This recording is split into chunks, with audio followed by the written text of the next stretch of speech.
Raj leaned back in his chair, the dull hum of the office fading as his thoughts wandered. His hands hovered over his keyboard, but his mind wasn't on the marketing report due tomorrow.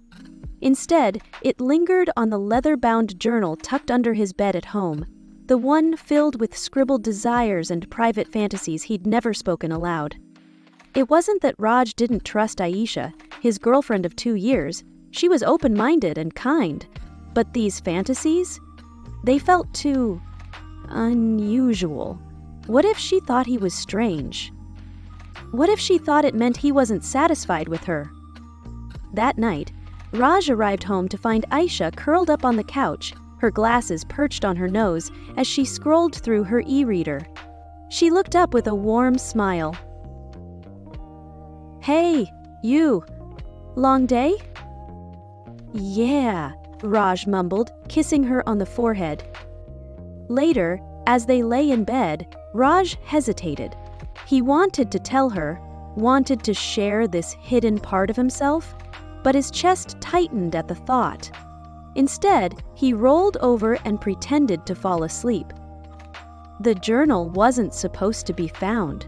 Raj had been careless, shoving it hastily under the bed one morning. So when Aisha was cleaning a few days later and the journal tumbled out, her curiosity got the better of her. She flipped it open, her eyes widening as she skimmed the pages.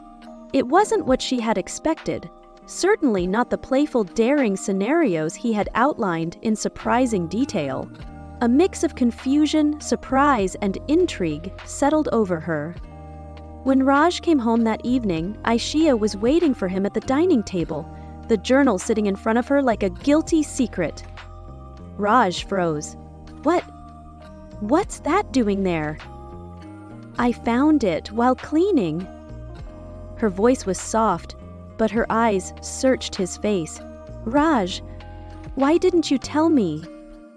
His face burned. "Because it's embarrassing. What if you think I'm weird, or that I'm not happy with you?" Aisha reached across the table and took his hand. "Raj, I don't think you're weird. Everyone has fantasies. They're a part of us, imagination, curiosity. They don't mean something's wrong." He looked up at her, vulnerability cracking his usual confident exterior. "You really think so?" "Oh, no, so," she gave him a small smile. "If anything, I'm impressed by how detailed you are. Have you thought about being a screenwriter?" Raj laughed, the tension breaking. "What matters to me," Aisha continued, "is that we talk about these things. If something's important to you, I want to know. And if you don't want to act on them, that's fine too. Fantasies are just that, fantasies." Raj exhaled deeply, the weight of years of shame slipping from his shoulders.